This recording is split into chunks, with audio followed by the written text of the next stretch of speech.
नमस्कार दोस्तों, डॉक्टर आनंद क्लासेज के यूट्यूब चैनल पर आप सभी का एक बार फिर से स्वागत है।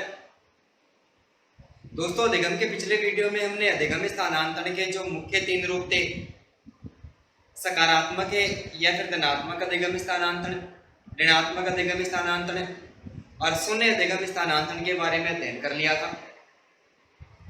आज हम अध्ययन करने वाले हैं प्रयोग एवं रचना के आधार पर अधिगम स्थानांतरण। प्रयोग एवं रचना के आधार पर जो अधिगम स्थानांतरण है और इसका ये जो वर्गीकरण है, ये वर्गीकरण हम जो बीएड में बुक चलती है वर्तमान में, जो बीएड का नवीनतम संस्करण है, उस नवीनतम संस्करण की बुक के अनुसार पढ़ रहे हैं। ठीक है, तो प्रयोग एवं रचना के आधार पर जो अधिगम स्थानांतरण होता है वो मुख्य रूप से 4 प्रकार का माना गया है। कितने प्रकार का? 4 प्रकार का माना गया, जिसमें पहला है क्षैतिज अधिगम स्थानांतरण। क्षैतिज अधिगम स्थानांतरण, हॉरिजॉन्टल लर्निंग ट्रांसफर।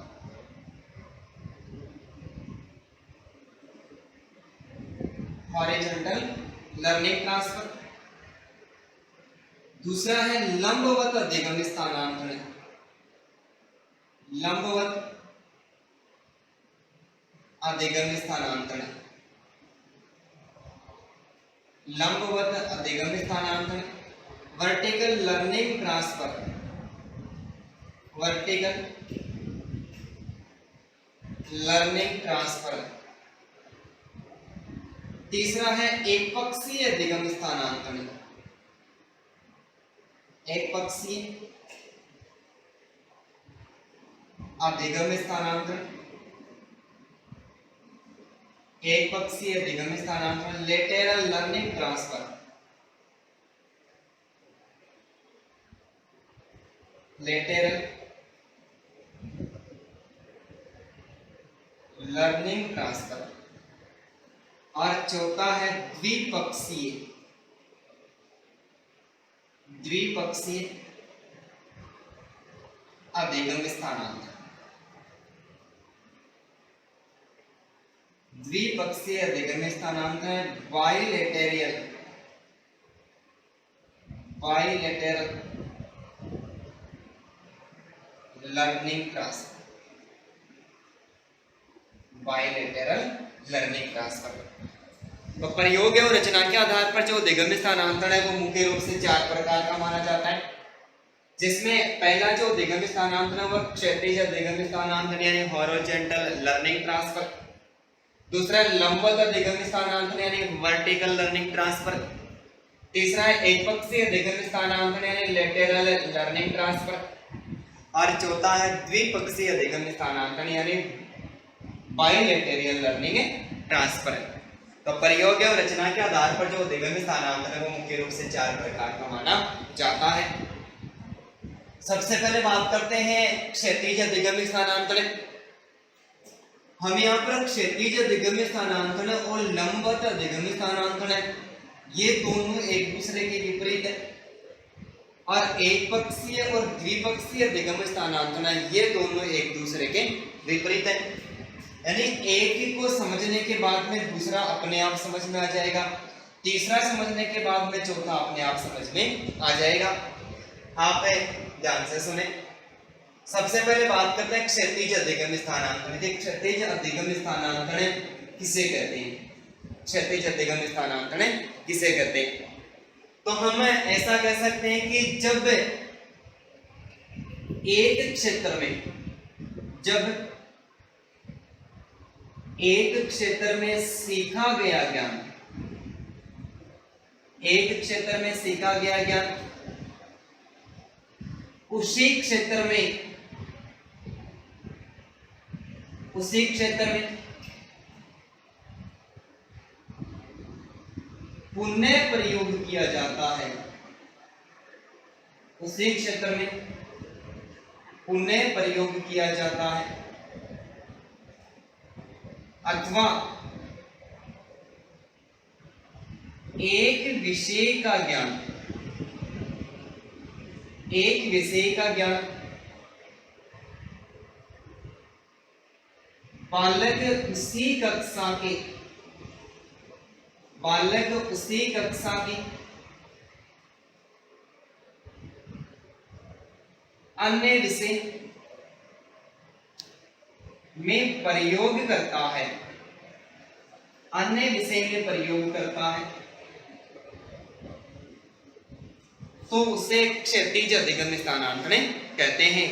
कि जो पिछला वीडियो था उसमें हमने अधिगम्य स्थानांतरण की परिभाषा के बारे में अध्ययन किया था कि जब पूर्व में सीखा गया ज्ञान कि एक बालक या फिर एक व्यक्ति अपने जीवन काल में जो ज्ञान की प्राप्ति कर लेता है और जो पूर्व में जो ज्ञान प्राप्त कर लेता है, उस पूर्व में प्राप्त किए गए ज्ञान को क्या करता है, वो किसी नवीन विषय वस्तु को सीखने या फिर किसी नवीन क्षेत्र में प्रयोग करता है, तो उसे क्या कहते हैं, अधिगम्य स्थानांतरण कहते हैं।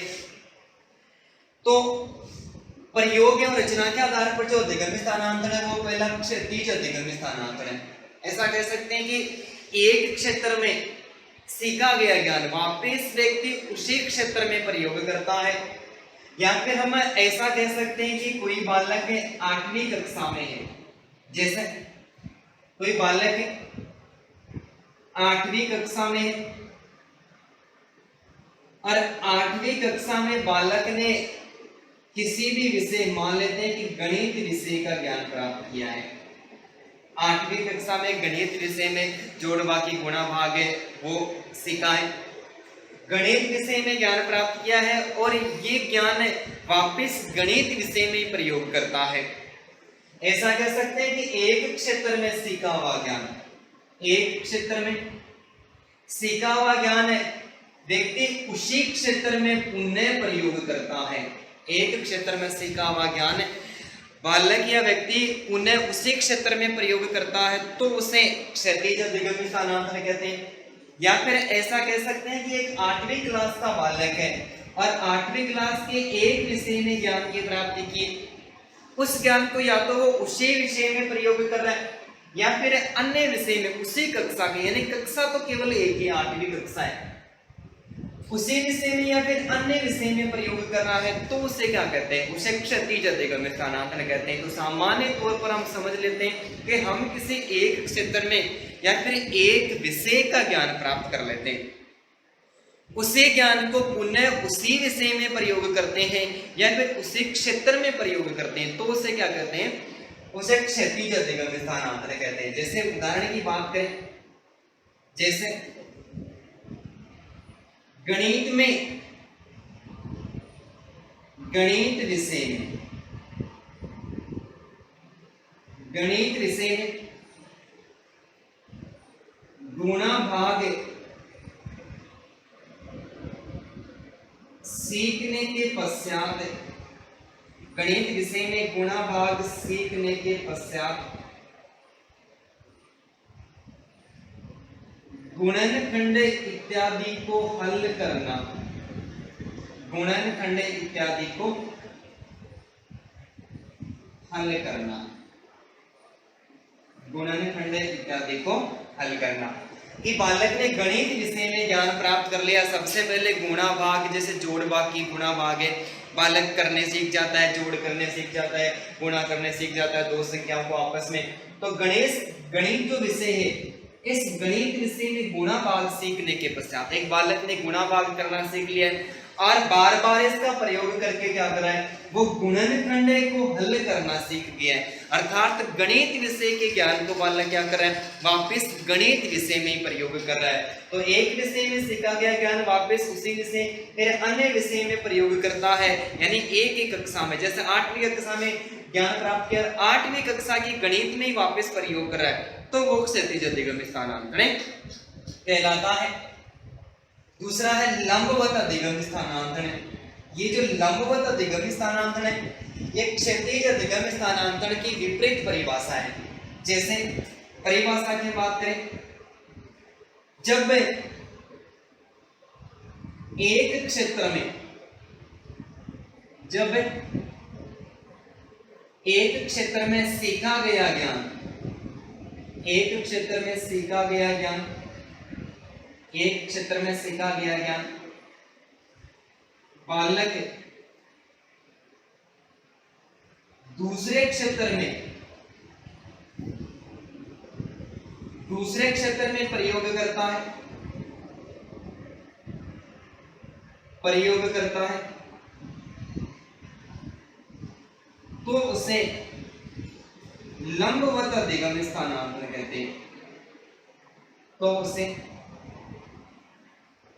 लंबवत अधिगम स्थानांतरण कहते हैं। लंबवत अधिगम स्थानांतरण कहते हैं। ठीक है कि जब एक क्षेत्र में सीखा हुआ ज्ञान बालक दूसरे क्षेत्र में प्रयोग करता है, क्या करता है, दूसरे क्षेत्र में प्रयोग करता है तो उसे लंबवत अधिगम स्थानांतरण कहते हैं। कि क्षैतिज अधिगम स्थानांतरण और लंबवत अधिगम स्थानांतरण की बात करें तो जब बालक एक क्षेत्र में सीखा हुआ ज्ञान उसी क्षेत्र में प्रयोग कर रहा है, आप एक बार ध्यान से सुने, एक ही बार में समझ में आ जाएगा। और उदाहरण भी यदि उदाहरण देके परीक्षा में भी हमें पूछा जाएगा तो भी हमें किसी भी प्रकार की कोई प्रॉब्लम नहीं होगी, हमारा प्रश्न बिल्कुल भी गलत नहीं होगा। तो जब एक क्षेत्र में सीखा हुआ ज्ञान उसी क्षेत्र में प्रयोग किया जाता है तो क्षैतिज अधिगम स्थानांतरण। और एक क्षेत्र में सीखा हुआ ज्ञान जब बालक किसी विशेष क्षेत्र में ज्ञान प्राप्त कर लेता है और उसका प्रयोग वो दूसरे क्षेत्र में करता है तो एक क्षेत्र में सीखे गए ज्ञान का दूसरे क्षेत्र में प्रयोग करना क्या कहलाता है, लंबवत अधिगम स्थानांतरण कहलाता है। और उसी क्षेत्र में प्रयोग करना क्या कहलाता है, क्षैतिज अधिगम स्थानांतरण कहलाता है। जैसे बीजगणित के ज्ञान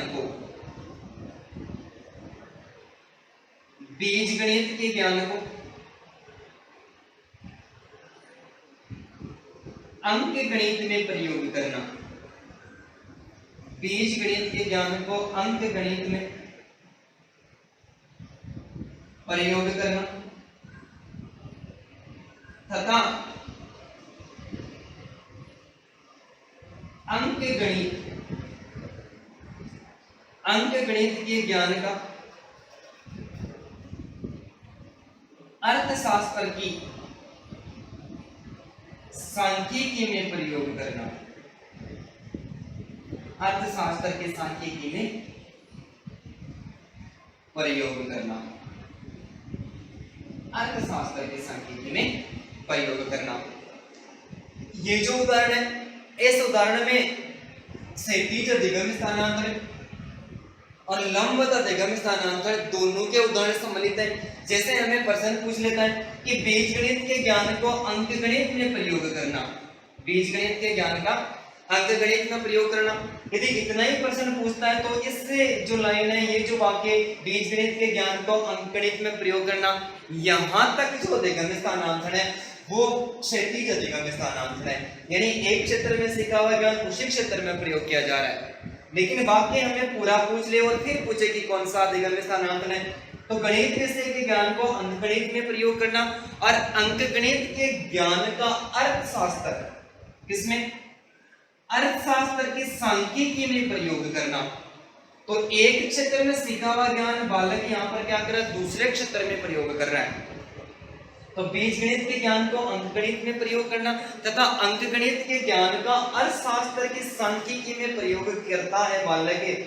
तो यहाँ पर एक विशेष क्षेत्र में सीखा हुआ जो ज्ञान है वो दूसरे क्षेत्र में प्रयोग कर रहा है तो यहाँ पर लंबवत अधिगम स्थानांतरण माना गया है। इसके अलावा एक और उदाहरण की बात करें तो जैसे 12वीं कक्षा में विज्ञान वर्ग के ज्ञान का, 12वीं कक्षा में विज्ञान वर्ग के ज्ञान का बीएससी और एमएससी की कक्षाओं में प्रयोग करना, कक्षाओं में प्रयोग करना। ठीक है, यदि बालक 12वीं कक्षा के विज्ञान वर्ग में सीखा हुआ ज्ञान है यदि 12वीं कक्षा में ही प्रयोग करता तब तो वो क्या हो जाता, तब तो वो क्षैतिज अधिगम स्थानांतरण हो जाता। लेकिन बालक ने 12वीं कक्षा में विज्ञान वर्ग का ज्ञान प्राप्त किया और विज्ञान वर्ग में जो ज्ञान प्राप्त किया उसको बीएससी और एमएससी की कक्षा में, यानी एक क्षेत्र में सीखे हुए ज्ञान का बालक दूसरे क्षेत्र में प्रयोग कर रहा है। ठीक है, छोटी कक्षाओं में जो ज्ञान प्राप्त किया, छोटी कक्षाओं का ज्ञान उच्च स्तरीय कक्षाओं में प्रयोग कर रहा है, तो वहां पर भी जो दिगंत स्थानांतरण होता है वो लंबवत दिगंत स्थानांतरण होता है। मैं एक सामान्य परिभाषा में दोनों को एक बार फिर से समझा रहा हूं, एक बार आप ध्यान दीजिए। प्रयोग और रचना के आधार पर जो दिगंत स्थानांतरण होता है वो मुख्य रूप से 4 प्रकार का होता है, जिसमें पहला है क्षैतिज दिगंत स्थानांतरण और दूसरा है लंबवत दिगंत स्थानांतरण, हॉरिजॉन्टल लर्निंग ट्रांसफर और वर्टिकल लर्निंग ट्रांसफर। परिभाषा में कोई भेद नहीं है, दोनों के उदाहरण भी आपस में नहीं मिल रहे। इसके अलावा तीसरा चौथा पढ़ेंगे तो भी वो उदाहरण इन दोनों में नहीं मिलेंगे। सिंपल सी परिभाषा है कि जब बालक एक क्षेत्र में या फिर एक कक्षा का ज्ञान प्राप्त कर लेता है, उसी ज्ञान को पुनः उसी क्षेत्र या फिर उसी कक्षा में प्रयोग करता है, तो वह क्षैतिज दिगंत स्थानांतरण है। लेकिन एक के क्षेत्र में जो ज्ञान प्राप्त कर लेता है, उसी ज्ञान को अन्य क्षेत्र में प्रयोग करता है, तो उसे क्या कहते हैं, तो उसे लंबवत दिगंत स्थानांतरण कहते हैं। आप एक बार इसको भी सोच ले लें।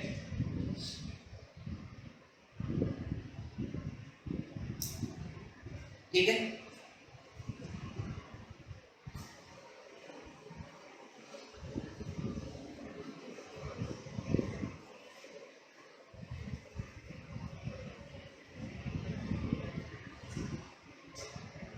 तीसरा है एक पक्षीय अधिगम स्थानांतरण। एक पक्षीय अधिगम स्थानांतरण, ये एक पक्षीय अधिगम स्थानांतरण किसे कहते हैं? तो हम ऐसा कह सकते हैं कि जब एक क्षेत्र में, जब एक क्षेत्र में सीखा गया ज्ञान, एक क्षेत्र में सीखा गया ज्ञान उन्हें उसी क्षेत्र को प्रभावित करे, उसी क्षेत्र को क्या करें, प्रभावित करे, तो वहां पर एक पक्षीय अधिगम स्थानांतरण माना जाता है। कि क्षैतिज अधिगम स्थानांतरण और एक पक्षीय अधिगम स्थानांतरण की परिभाषा देखने में तो हमें एक जैसी लग रही, लेकिन परिभाषा एक जैसे नहीं है, बिल्कुल एकदम अलग है। कैसे कि एक क्षेत्र में सीखा हुआ ज्ञान बालक उसी क्षेत्र में प्रयोग कर रहा है, प्रयोग कर रहा है, इतना याद रखना, प्रयोग कर रहा है, तो वो क्षैतिज अधिगम स्थानांतरण है। लेकिन एक क्षेत्र में सीखा हुआ ज्ञान दूसरे क्षेत्र को देखो यहाँ पर क्या कर रहा है, प्रभावित कर रहा है, प्रयोग कर रहा है, क्षैतिज अधिगम स्थानांतरण प्रभावित कर रहा है, तो एक पक्षीय अधिगम स्थानांतरण। अर्थात हम ऐसा कह सकते हैं कि शरीर के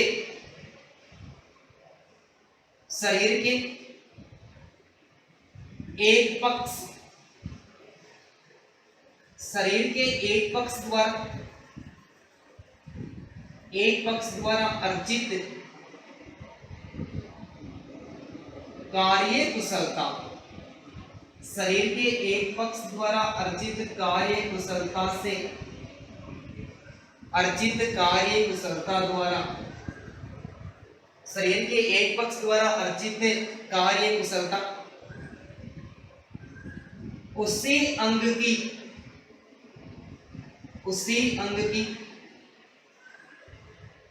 दूसरी कार्य कुशलता, उसी अंग की दूसरी कार्य कुशलता को प्रभावित करें, उसी अंग की दूसरी कार्य कुशलता को प्रभावित करे, तो वहां एक पक्षीय अधिगम स्थानांतरण, एक पक्षीय अधिगम स्थानांतरण माना जाता है। तो वहां पर क्या माना जाता है, एक पक्षीय अधिगम स्थानांतरण माना जाता है कि जब एक क्षेत्र में सीखा हुआ ज्ञान, एक क्षेत्र में सीखा हुआ ज्ञान उन्हें उसी क्षेत्र को क्या करे, प्रभावित करे, उन्हें उसी क्षेत्र को प्रभावित करे, तो एक पक्षीय अधिगम स्थानांतरण। और एक क्षेत्र में सीखा हुआ ज्ञान उसी क्षेत्र में प्रयोग करे, तो क्षैतिज अधिगम स्थानांतरण। सामान्य रूप से हम ये कह सकते हैं कि शरीर के एक पक्ष द्वारा अर्जित कार्य कुशलता, शरीर के एक पक्ष द्वारा अर्जित जो कार्य कुशलता है वो क्या कर रही है, उसी क्षेत्र की दूसरी कार्य कुशलता को प्रभावित कर रही है, उसी क्षेत्र की दूसरी कार्य कुशलता को प्रभावित कर रही है। तो उसे क्या कहते हैं, एक पक्षीय अधिगम स्थानांतरण कहते हैं। जैसे मैंने दाहिने हाथ से लिखने में प्रवीणता प्राप्त की, जैसे दाहिने हाथ से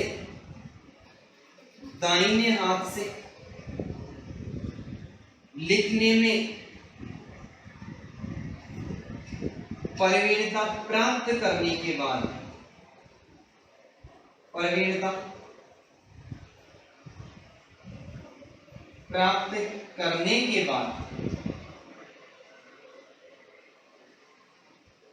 उसी हाथ से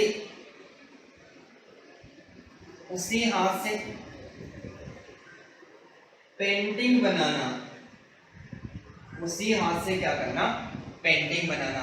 कि दाहिने हाथ से लिखने में प्रवीणता प्राप्त करने के बाद में उसी हाथ से क्या करना, पेंटिंग बनाना।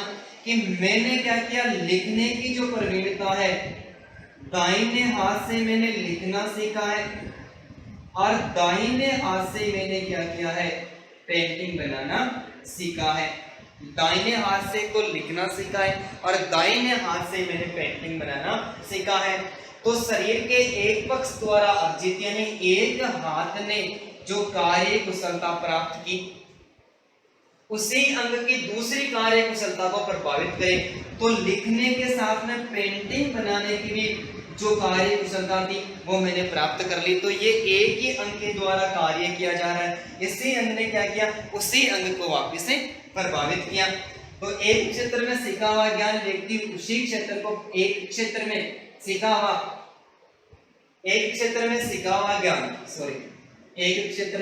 हुआ ज्ञान पुनः उसी क्षेत्र को क्या करा है, प्रभावित करा है। दाहिने हाथ के द्वारा लिखने में प्रवीणता प्राप्त की और वापस दाहिने हाथ से ही लिखने में यानी पेंटिंग करने की जो प्रवीणता भी क्या कर लिए, प्राप्त कर लिए। तो ऐसा मान सकते हैं कि एक ही हाथ के द्वारा दो प्रकार के कार्य किया जा रहा है, एक ही क्षेत्र को उसी क्षेत्र ने वापस क्या किया है, प्रभावित किया है। तो उसे क्या कहते हैं, तो उसे एक पक्षीय अधिगम स्थानांतरण अर्थात लेटरल लर्निंग ट्रांसफर के नाम से पुकारा जाता है। चौथा है द्विपक्षीय अधिगम स्थानांतरण। जब एक क्षेत्र में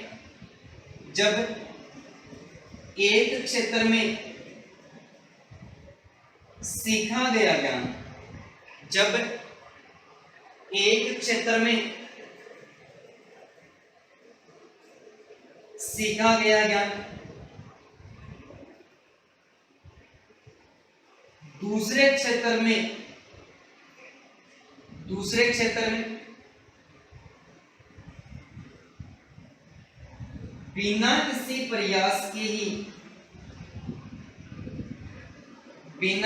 प्रयास के ही काम या उपयोग आता है, तो उसे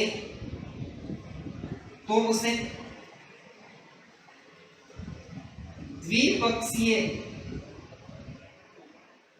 अधिगम स्थानांतरण कहते हैं। तो उसे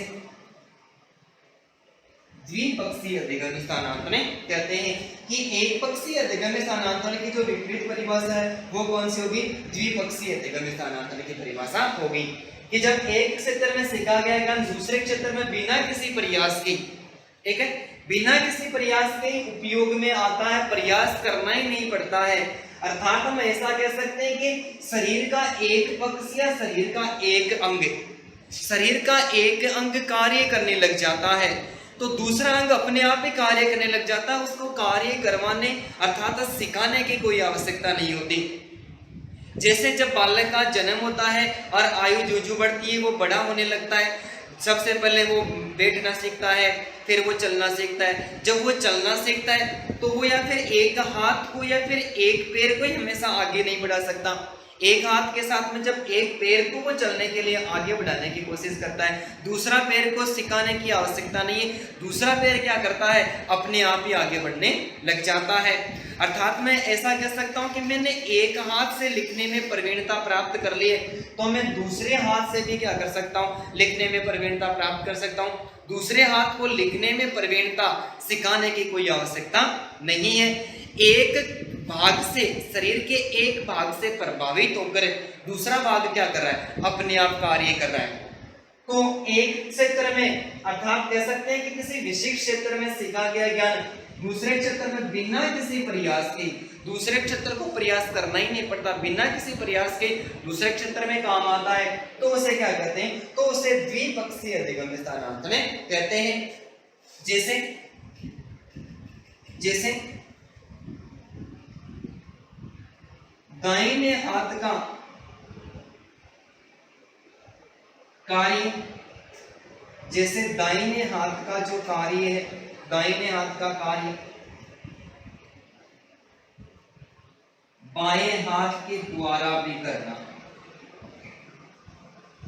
बाएं हाथ के द्वारा भी करना, दाहिने हाथ का कार्य बाएं हाथ के द्वारा भी करना क्या कहलाता है, द्विपक्षीय अधिगम स्थानांतरण कहलाता है। जैसे कि मैंने दाहिने हाथ से लिखने में प्रवीणता प्राप्त कर ली है और अब मैं बाएं हाथ को सिखाने की आवश्यकता नहीं है, मैं बाएं हाथ से अपने आप ही लिखने लग जाता हूं। तो जो मेरा पहला प्रयास है, ये पहला जो प्रयास है वो दूसरे क्षेत्र में बिना किसी प्रयास के, प्रयास करना ही नहीं पड़ रहा है, सीखना नहीं पड़ रहा है, बिना किसी प्रयास के उपयोग किया जा रहा है, तो वहां पर द्विपक्षीय अधिगम स्थानांतरण माना जाता है। ये दाहिने हाथ का कार्य बाएं हाथ के द्वारा करना या फिर शरीर के एक अंग से प्रभावित होकर दूसरा अंग भी कार्य करने लग जाता है, तो वहां पर भी द्विपक्षीय अधिगम स्थानांतरण माना जाता है। ठीक है, इस द्विपक्षीय जो अधिगम स्थानांतरण है, इस द्विपक्षीय अधिगम स्थानांतरण का सर्वप्रथम जो प्रयोग है, सर्वप्रथम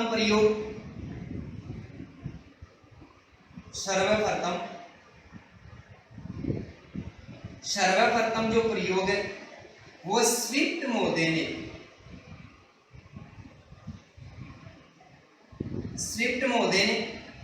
1903 ईस्वी में, तब 1903 ईस्वी में बॉल उछालने की प्रक्रिया यानी बॉल टॉसिंग के माध्यम से किया। ठीक है, द्विपक्षीय अधिगम स्थानांतरण का जो पहली बार प्रयोग है वो पहली बार प्रयोग किसके द्वारा किया, स्विफ्ट महोदय के द्वारा किया गया। और कब किया गया, 1903 ईस्वी में। 1903 ईस्वी में बॉल उछालने की प्रक्रिया के माध्यम से, अर्थात बॉल टॉसिंग की प्रक्रिया के माध्यम से किया। स्विफ्ट महोदय का मानना था कि यदि बालक एक हाथ से गेंद उछालने लग जाता है, वो एक ही हाथ से गेंद उछालता है, तो एक हाथ से गेंद उछालने का जो प्रयास है वो दूसरे हाथ से गेंद उछालने पर भी प्रवीणता लाता है। अर्थात बालक एक हाथ से यदि गेंद को उछालने लग जाता है तो दूसरे हाथ को प्रयास करने की या फिर सिखाने की आवश्यकता नहीं है, दूसरा हाथ गेंद को अपने आप ही उछालने लग जाता है। और बालक क्या करता है, एक हाथ से यदि इससे गेंद उछालता है तो वो दूसरे हाथ से भी आसानी के साथ में उछाल सकता है। तो द्विपक्षीय अधिगम स्थानांतरण का जो पहली बार प्रयोग है वह स्विफ्ट महोदय ने 1903 ईस्वी में बॉल उछालने की प्रक्रिया अर्थात बॉल टॉसिंग के माध्यम से किया और कहा कि एक हाथ से गेंद उछालने का जो अभ्यास है वो दूसरे हाथ से गेंद उछालने की प्रक्रिया में निपुणता लाता है। अर्थात एक हाथ से गेंद उछालने जब बालक लग जाता है, दूसरे हाथ को प्रयास करने की बिल्कुल भी आवश्यकता नहीं होती, दूसरे हाथ से अपने आप ही गेंद उछालने लग जाता है। स्विफ्ट महोदय के बाद में 1933 ईस्वी में, कब 1933 ईस्वी में मन तथा 1958 ईस्वी में वॉकमैन, 1958 ईस्वी में वॉकमैन द्वारा भी द्विपक्षीय अधिगम्य स्थानांतरण के संबंध में प्रयोग वगैरह किए गए। तो ये एक नया ही प्रश्न हमारे सामने निकल के आ रहा है। इसमें से ऐसा प्रश्न हमें पूछा जा सकता है कि निम्न में से द्विपक्षीय अधिगम स्थानांतरण के संबंध में प्रयोग किस व्यक्ति या फिर किस मनोवैज्ञानिक ने किया है या फिर किस मनोवैज्ञानिक ने नहीं किया है। तो यहाँ पर हमें 3 व्यक्तियों का नाम याद रखना है। एक है स्विफ्ट-मोदिग, दूसरा मनिक और तीसरा कौन है? वॉकमैन। द्विपक्षीय अधिगम स्थानांतरण का जो पहली बार प्रयोग है वह स्विफ्ट-मोदिग ने 1903 ईस्वी में किया। उसके बाद में 1933 ईस्वी में द्विपक्षीय अधिगम स्थानांतरण पर अपना प्रयोग मन ने किया और 1958 ईस्वी में द्विपक्षीय अधिगम स्थानांतरण पर जो प्रयोग है वो किसके द्वारा? वॉकमैन के द्वारा किया। तो स्विफ्ट-मोदिग, मन और वॉकमैन 3 ऐसे मनोवैज्ञानिक या व्यक्ति हैं जिन्होंने क्या किया? द्विपक्षीय अधिगम स्थानांतरण पर प्रयोग किया। तो ऐसा भी हमें प्रश्न पूछा जा सकता है। आप एक बार इसका स्क्रीनशॉट लें, ठीक है। अब मैं एक बार फिर से दोहरा देता हूं कि प्रयोग एवं रचना के आधार पर, यानी मुख्य रूप से अधिगम स्थानांतरण की बात हमने पिछले वीडियो में करी थी कि मुख्य रूप से जो अधिगम स्थानांतरण होते हैं वो तो 3 ही माने जाते हैं। सकारात्मक या धनात्मक अधिगम स्थानांतरण, ऋणात्मक या फिर नकारात्मक अधिगम स्थानांतरण और शून्य अधिगम स्थानांतरण। प्रयोग एवं रचना के आधार पर जो अधिगम स्थानांतरण है ये 4 प्रकार के माने जाते हैं। और ये जो वर्गीकरण है वो कौन सी बुक है? ऑथेंटिक बुक बीएड में चलती है, उसके अनुसार हम पढ़ रहे हैं। जब बालक एक क्षेत्र में सीखा हुआ ज्ञान देखो उसी क्षेत्र में आसानी के साथ में समझ में आ जाएगा। थोड़ा सा ध्यान दें, एक क्षेत्र में सीखा हुआ ज्ञान उसी क्षेत्र में प्रयोग किया जाता है तो क्षैतिज अधिगम स्थानांतरण, दूसरे क्षेत्र में प्रयोग किया जाता है तो लंबवत अधिगम स्थानांतरण। एक क्षेत्र को प्रभावित करे तो एक पक्षीय अधिगम स्थानांतरण और दूसरे क्षेत्र में बिना किसी प्रयास के काम आता है तो वो क्या कहलाता है? द्विपक्षीय अधिगम स्थानांतरण कहलाता है। ठीक है, धन्यवाद दोस्तों, आपने अभी तक चैनल को सब्सक्राइब नहीं किया है तो आप चैनल को सब्सक्राइब करें, लाइक करें और ज़्यादा से ज़्यादा शेयर करें। इसके बाद में पढ़ाते समय किसी प्रकार की कोई गलती वगैरह हो जाती है, फिर कोई त्रुटि वगैरह रह जाती है तो आप कमेंट बॉक्स में ज़रूर कमेंट करें। उस गलती के बारे में आप हमें ज़रूर बताएं कि कोई गलती वगैरह होती है, आप उस गलती के बारे में बताओगे तो उस समस्या का समाधान तुरंत हो जाएगा। अर्थात जब भी अगला वीडियो हम लेकर आएंगे उस वीडियो में जो गलती आपने निकाली है बताई है उस गलती को सबसे पहले आपके सामने प्रस्तुत की जाएगी, उस समस्या का समाधान सबसे पहले किया जाएगा। तो किसी भी प्रकार की त्रुटि या फिर कोई गलती वगैरह रह जाती है तो आप कमेंट बॉक्स में जरूर कमेंट करें। वैसे मेरा ऐसा मानना है कि मैं सारी जो स्थितियाँ हैं वो एकदम ऑथेंटिक तथ्य से बढ़ा रहा हूँ, तो गलती होने की वैसे कोई संभावना नहीं रह जाती है, लेकिन फिर भी गलती होना स्वाभाविक होता है। तो किसी एग्जाम में ऐसा कोई विवादित प्रश्न पूछा भी गया तो आप उस प्रश्न के बारे में भी बताएं या फिर उस प्रश्न को कमेंट बॉक्स में लिखें, उस प्रश्न के संबंध में भी आपको तुरंत रिप्लाई दिया जाएगा। धन्यवाद दोस्तों।